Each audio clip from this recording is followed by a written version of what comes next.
오늘 우리에게 주시는 하나님 말씀은 마가복음 1장 14절에서 20절까지 말씀입니다.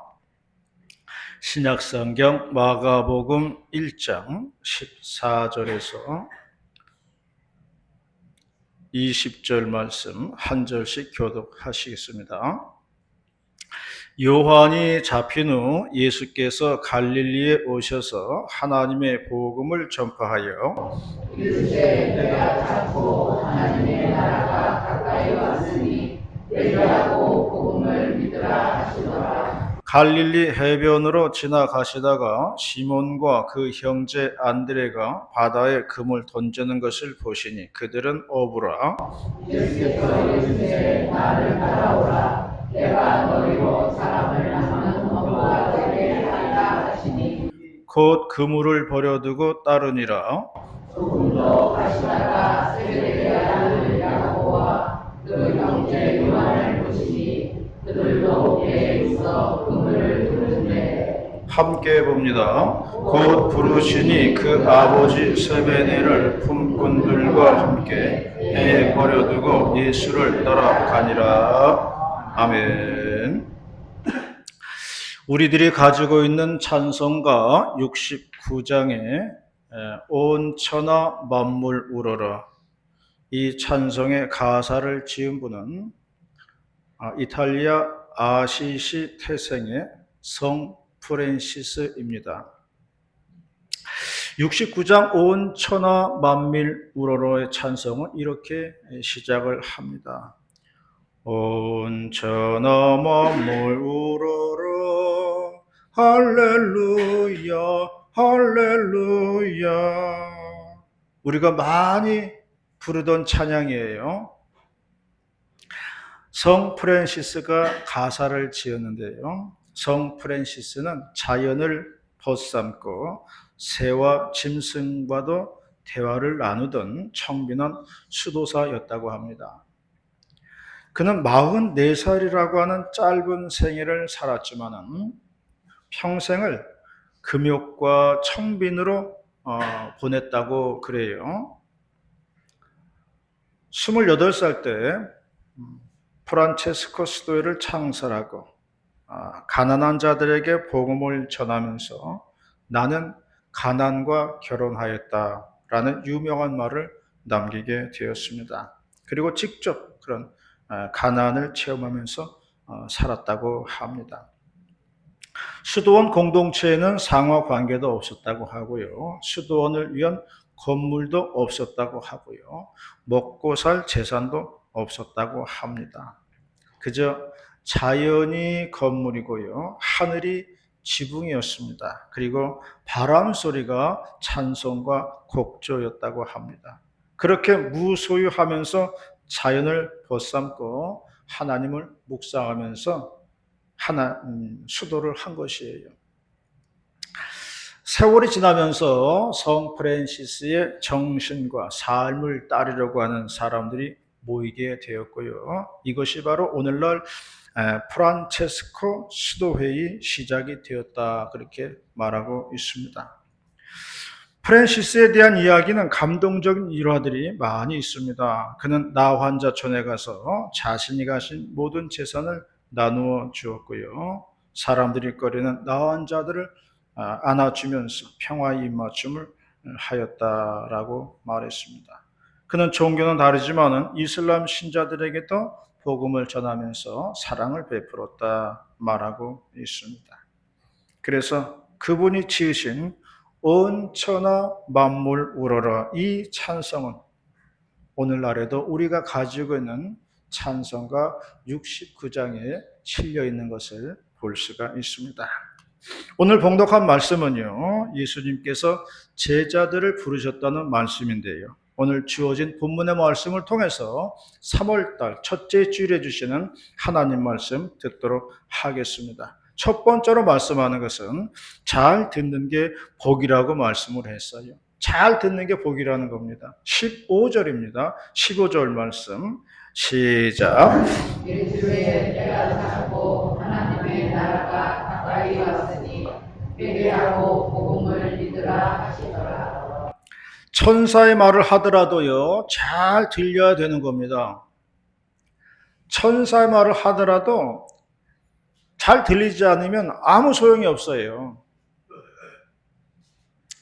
예전에 제가 무슨 일로 해가지고 처갓집에를 갔는데 누가 천둥을 부는 곳이에요.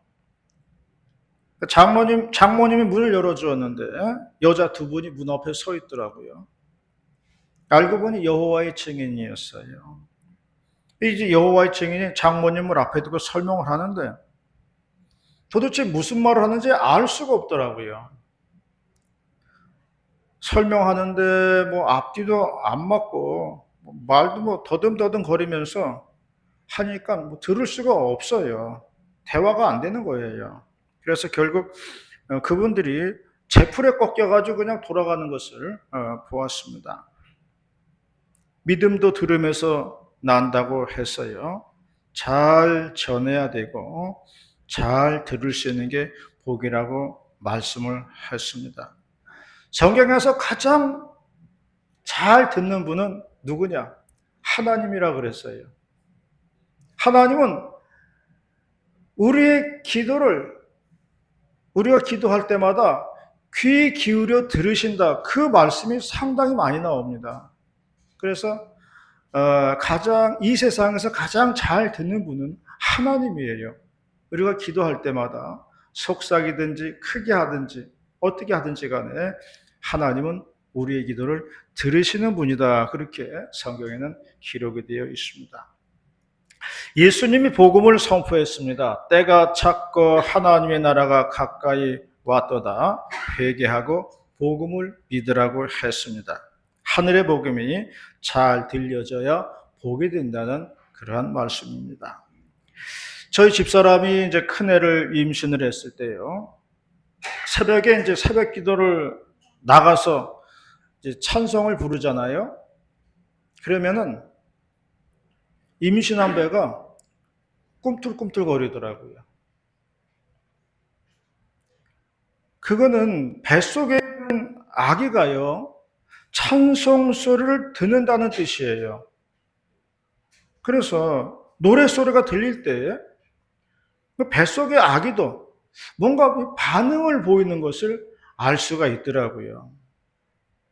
그래서 태중에 있는 아기도 찬송 소리를 듣는구나. 이거를 알겠더라고요. 들어요. 뱃속에 있어도 들어요. 우리는 인생 마지막까지 듣는 기능이 살아있다고 합니다. 그래서 모든 것이 마비가 돼서 의식이 없이 누워 있어도요, 듣는 기능은 살아있다는 거예요. 그래서 모르는 것 같아도요, 귀에다 대고 속삭이면은 다 듣는다는 거예요. 예전에 전 권사님께서 그런 얘기 하셨어요. 남편이 돌아가실 때에 이제 의식도 없고 기계에 의존하여 숨을 쉬는 그런 시간이었습니다. 전 권사님이 남편의 귀에다 대고 복음을 속삭였다는 거죠. 예수님 믿으세요. 예수님 믿고 천국 가세요. 그렇게 말해 주었다고 합니다. 그랬더니 기계 주파수가 평탄하게 진행이 되다가 복음을 전해 주었을 때에 이 주파수가 크게 뛰더라는 거예요. 이거는 듣고 있다는 것을 말해주는 거예요. 그러므로 사람은 마지막까지 듣고 있다는 겁니다. 그래서 예수님도 말씀하시기를요, 들을 귀 있는 자는 들을지어다. 그렇게 말씀을 하셨습니다. 믿음은 들음에서 난다고 했어요. 잘 듣는 게 복인 줄로 믿으시기를 바랍니다. 잠언에는 이런 말씀이 기록되어 있습니다. 듣기에는 빨리하고 말하기에는 더디하라. 그렇게 말씀했어요. 우리 몸에서 귀가 두 개 있고 입이 하나 있잖아요. 다 하나님의 뜻이 있는 것이라고 생각을 합니다. 양쪽으로 잘 듣고 절반만 말하라는 거예요. 이게 다 하나님께서 뜻이 있어서 만들어 놓으신 거예요. 그래서 하나님께서 만들어 놓으신 대로만 하면 아무 문제가 없는 겁니다. 이게 바뀌니까 문제가 되는 거예요. 그래서 잠언에서 우리에게 지혜를 가르쳐 주는 말씀, 듣기는 빨리 하고 말하기는 더디하라, 그렇게 말씀했습니다. 이것이 지혜로운 삶이다라고 말씀을 하고 있는 겁니다. 잘 듣는 게 복이라고 했습니다. 부디 아름다운 소식, 좋은 소식, 기쁜 소식을 잘 들으시어 복된 삶을 사시기를 바랍니다.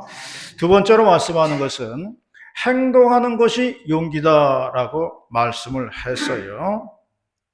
17절과 18절 말씀 봉독하시겠습니다. 시작. 예수께서 이르시되 나를 따라오라. 내가 너희로 사람을 낳는 어부가 되게 하리라 하시니 곧 그물을 들고 따르니라. 옛 시조 중에요, 이런 거 있습니다. 까마귀 노는 곳에 백로야 가지 마라, 그런 시조가 있습니다. 어제는 대곳에서 이제 차를 타고 교회로 오는데요, 오다 보면 양옆에 논들이 있잖아요. 그런데 그 논에서 철새들이 이제 무리지어서 먹이를 먹는 거예요. 이거 우리가 흔히 보는 겁니다. 그런데 어제 제가 본 건 뭐냐면, 새들도 종류가 있잖아요.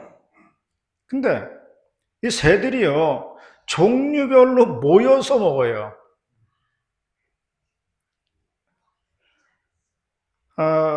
까마귀 떼가 있더라고요, 논 한켠에.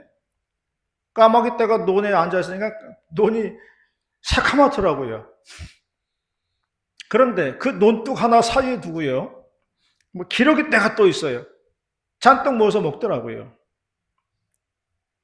그런데 신기한 것은 그들이 서로 섞여 있지 않더라고요. 자기들끼리 모여서 먹어요.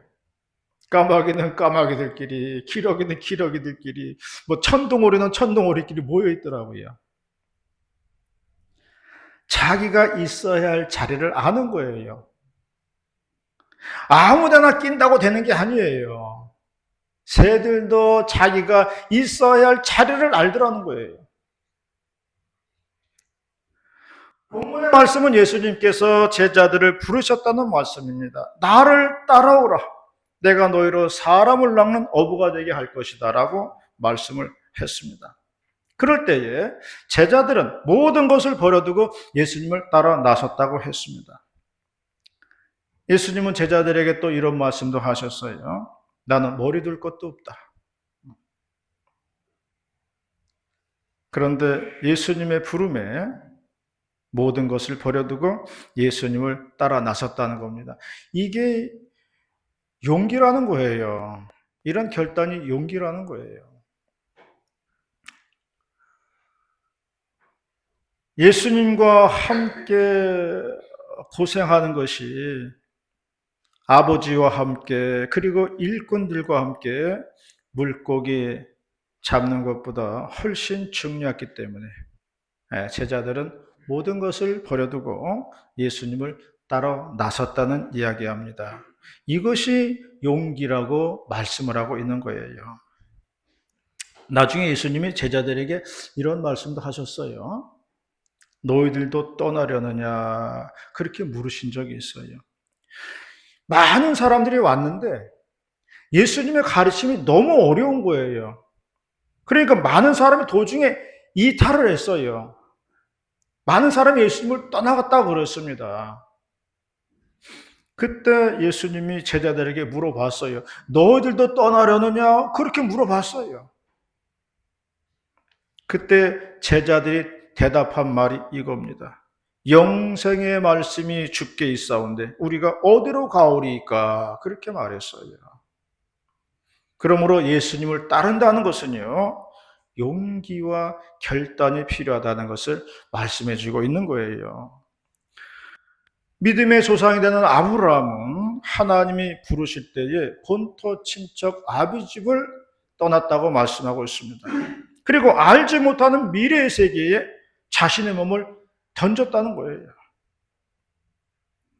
하나님을 믿고 미지의 세계로 발걸음을 옮긴다는 것은 보통 믿음 가지고 되지가 않습니다. 그러므로 주님을 따른다는 것은 용기와 결단이 필요하다는 것입니다.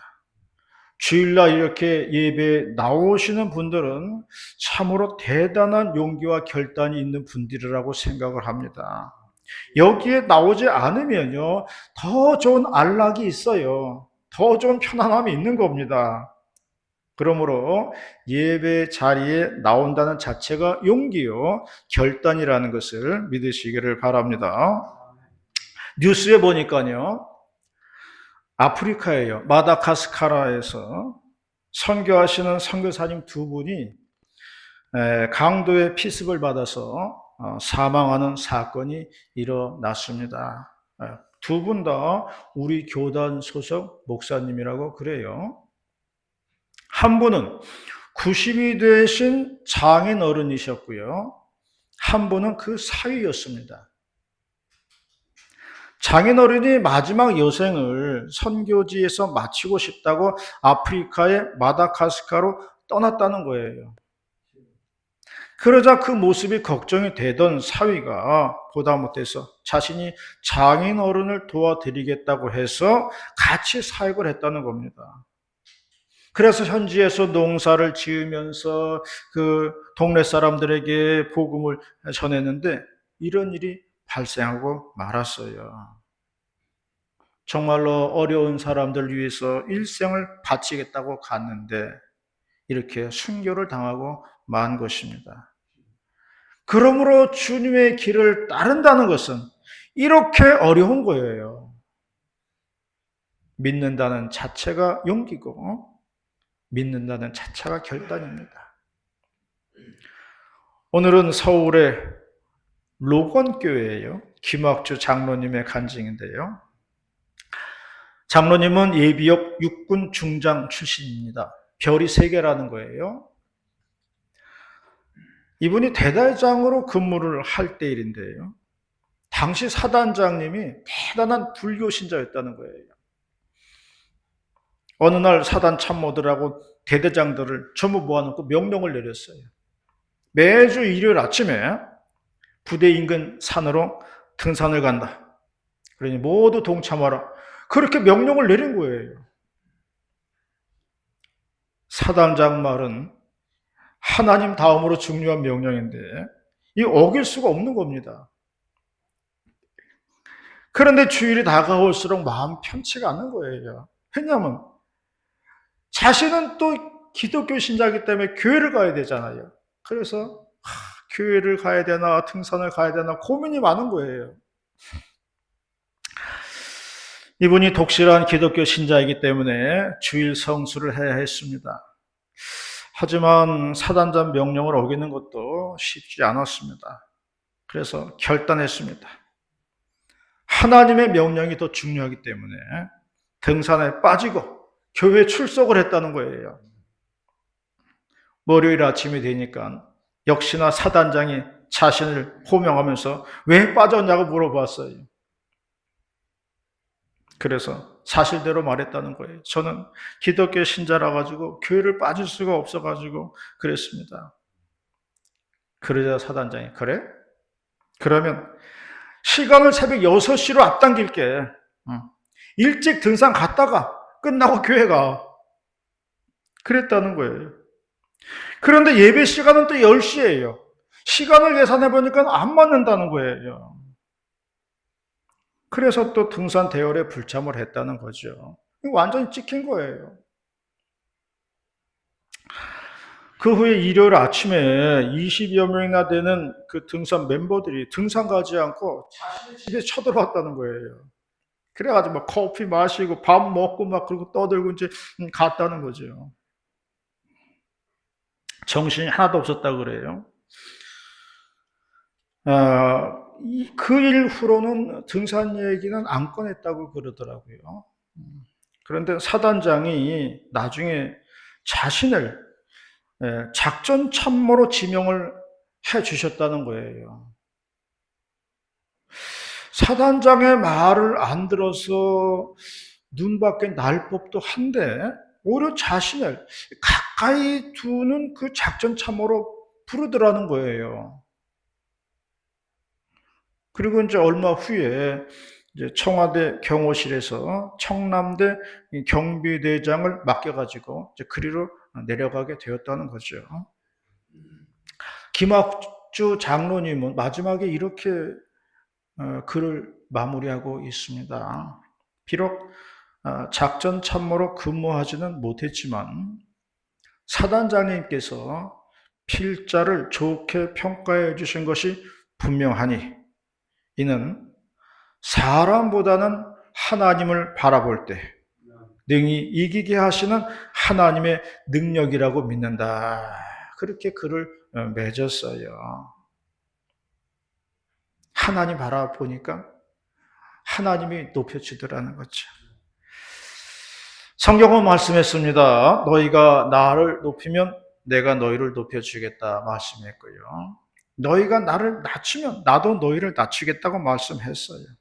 그러므로 하나님을 높이는 것이 승리의 비결인 줄로 믿으시기를 바랍니다. 우리 인생의 승리의 비결은 뭐냐? 하나님을 높이는 거예요. 그럼 하나님이 승리를 주시겠다는 겁니다.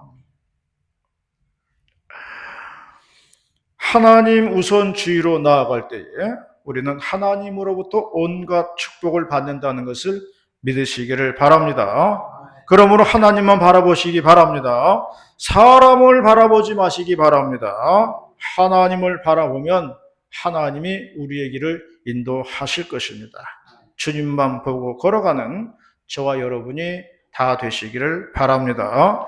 마지막 세 번째로 말씀하는 것은 선한 영향력을 끼쳐야 한다라고 말씀을 했습니다. 20절 말씀입니다. 20절 말씀 시작. 또 부르시니 그 아버지 세배들을 그들과 함께 배에 걸고 예수를 따라하니라. 동독과 서독이 갈라져 있을 때 일입니다. 동독은 공산국가고요. 서독은 자유국가였어요.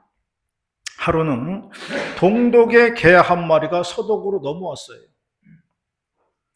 그러자 서독의 개가 물어보았습니다. 너는 왜 넘어왔냐? 그랬더니 동독에는 먹을 게 없더냐? 그렇게 물어봤더니 동독의 개가 말하기를 그곳에도 먹을 것이 있다는 거예요. 그러면 잠잘 곳이 없더냐? 물어봤어요. 그랬더니 그곳에도 잠잘 곳이 있다는 겁니다. 아니 그럼 너는 도대체 왜 넘어온 거야? 서독의 개가 물어봤더니 동독의 개가 말하기를 그곳에서는 통 짖을 수가 없어가지고 넘어왔다는 거예요. 개도 짖어야 산다는 얘기죠. 오늘 본문에서는요, 예수님께서 갈릴리 바다에서 제자 4명을 부르신 말씀이 기록되어 있는 거예요. 모두 직업은 어부입니다. 시몬 베드로, 그 형제 안드레, 그리고 조금 떨어져 있어서 일하고 있는 세베대의 아들 야고보하고 그 형제 요한이라고 했어요. 4명을 불렀습니다. 1차적으로. 그리고 4명은 일을 하는 중에 부름 받았어요. 그리고 이제는 물고기를 낚는 어부가 아니라 사람을 낚는 어부가 되라는 것이었습니다.